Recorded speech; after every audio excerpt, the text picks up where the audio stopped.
Coming out of the bright Texas sunshine, my eyes squinted under the harsh fluorescent lights. There were gray rubber bucket seats bolted to the ground, white vinyl tiles, cinder block walls. We walked through the metal detector and gave our IDs to the guard. And we put our cell phones in lockers. Another guard came and escorted us down a hallway into a small courtroom. In the gallery on the right, in the front rows, was a group of men wearing orange jumpsuits and wearing bright Crocs. On the left side of the gallery in the front was a smaller group of women. Same orange jumpsuits, same Crocs. Our small delegation took up the back 2 rows of the immigration court at the El Paso immigrant detention facility. On the bench, to the left and the right of the judge, was a clerk and an interpreter. Coming out from the bench, a few feet down, was a table, perpendicular. On the right side of the table would sit an attorney representing Immigration and Customs Enforcement. On the left side of the table, if the detainee had representation, would sit their attorney.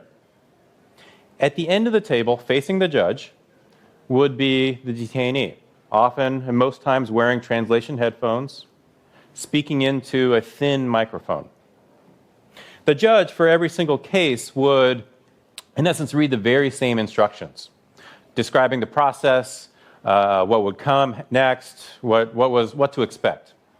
He made sure the immigrants had any questions. If they had any questions, they were answered, but they were also able to explain their side of the case. The attorney with Immigration and Customs Enforcement, if the detainee had representation, would pay close attention. And she would make the case of the government much more forcefully if there was representation. Every single case that morning was either delayed or denied. Then a young woman came and sat at the end of the table, facing the judge, in front of the thin microphone, wearing the orange jumpsuit in the Crocs. The judge, leaning forward, flipped through the case file, asked some clarifying questions, looked down at the young woman, and she explained with a poise and a clarity that other detainees didn't have what her situation was. She had fled political violence in Nicaragua. The judge turned to the attorney representing Immigration Enforcement.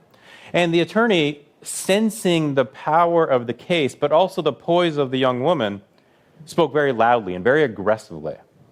And she accused this young woman of being a part of a, quote, caravan that, her words, stormed Mexico's southern border and put policemen and babies in harm's way. And she angrily cited provisions of the Immigration and Nationality Act and urged the judge to deny bond. In the face of this onslaught, this young woman, all this being translated into her headphones, was calm. And she answered those accusations and those concerns. And she told the judge, "I fled political violence in Nicaragua." And then her voice rose, and she leaned forward into the microphone. And she said, "I have been detained for 6 months, and I left Nicaragua long before the caravans began. And the one thing that I want to do," she said as she was leaning forward, "is to be with my family." The immigration attorney looked down. The judge, for the first time that morning, leaned back. He flipped through the case file, asked a few more questions, and he granted this young woman a bond of $5,000. This young woman, who had been treated like a criminal by our immigration system, who was afforded no legal representation, who was unfairly accused of violence by the United States government, broke down in tears. And so did we.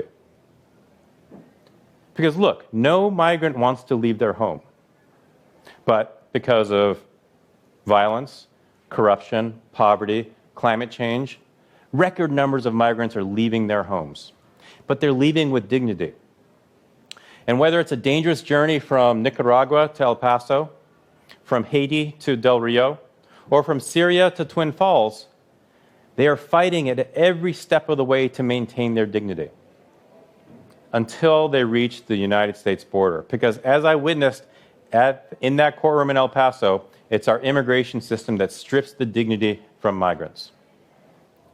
So, through our years of work at the National Immigration Forum, through our work in conservative communities with pastors, police chiefs, and business owners, we have come to believe very strongly that the reconciliation of our nation of immigrants does not begin in Washington, D.C. The reconciliation of our nation of immigrants begins in communities across the country, because that is the only way that we restore the dignity of the immigrants and the dignity of the country. So let me tell you about Storm Lake, Iowa.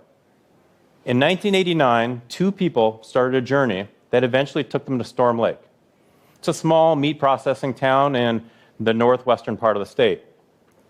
Maria Ramos at this time is 12 years old. Her parents have told her and her sisters that they are taking them to a beautiful place. And they're excited to leave their small village outside of Puerto Vallarta for the very first time.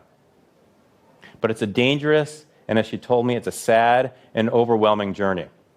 There are multiple times where they're told to hide. There are multiple times when they're almost discovered by the authorities. Because for Maria Ramos and her family, crossing borders meant that they crossed the U.S.-Mexico border in 1989 by foot. 2,000 miles later and multiple vehicles, they finally made it to Northern California. In 1989, Mark Prosser left East St. Louis to drive 500 miles to Storm Lake, Iowa, where he began a 30-year career as the chief of police. Now, in the 80s and the 90s, Storm Lake is changing dramatically. There are two large meat processing plants that are providing 75% of the region's jobs. That means that there is a large Laotian population, there's a large Vietnamese population, and there's a fast-growing Latino population. In the early 90s, in fact, Maria Ramos moves to Storm Lake to be with her soon-to-be husband, who works in one of those facilities. And soon, Maria Ramos is a young, undocumented mother in Storm Lake. In 1996, seeing how the tension is building in Storm Lake and how these populations in these communities are starting to rub up against each other, Patrick Buchanan brings his presidential campaign to Storm Lake and the nativist ire that comes with Patrick Buchanan. Lo and behold, 3 months later, immigration enforcement raids one of these facilities. Maria Ramos, remember, an undocumented mother, her husband detained at one of these facilities, goes into hiding. Chief Mark Prosser, seeing how the immigrant community of Storm Lake is treated, penned like cattle, as the local newspaper editor told me, vows never to work with immigration enforcement again. But regardless, what's happened is that Storm Lake is suddenly the middle of the nation's immigration debate. And the leadership of Storm Lake is presented with a very clear choice. They can go down the path that Patrick Buchanan gave them to nativism and fear and hate. Or they can try to find a path towards reconciliation and dignity.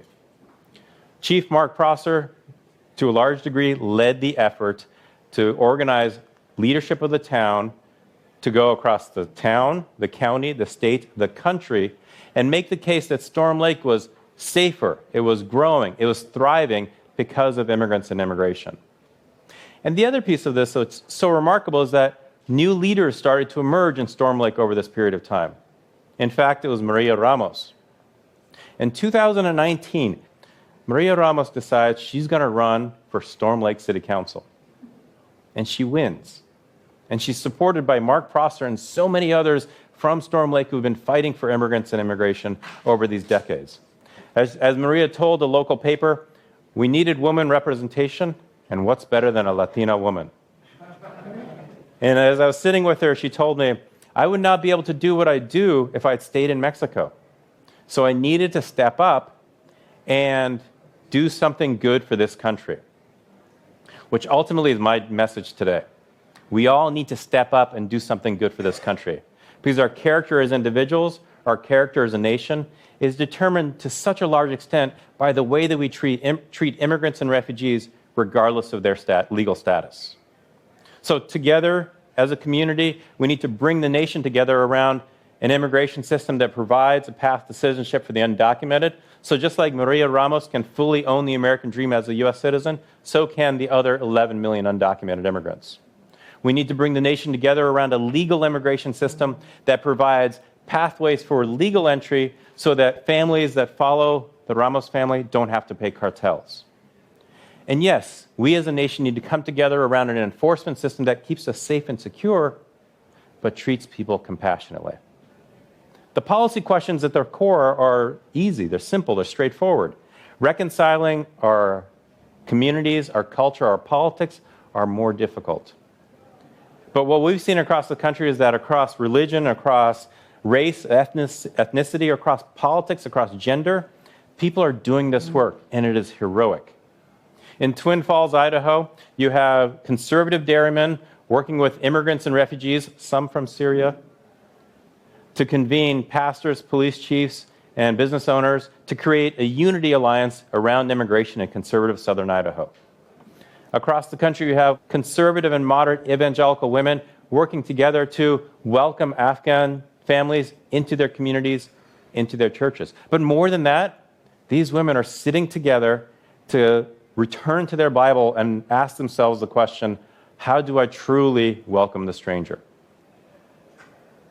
In the past, I would have said that these are unlikely allies, working together for immigrant justice.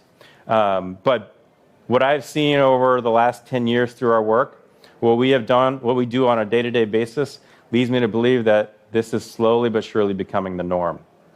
Because as my friend Ai-jen Poo, who founded the National Domestic Workers Alliance, told me, she said that there are no unlikely allies in the stories of human dignity.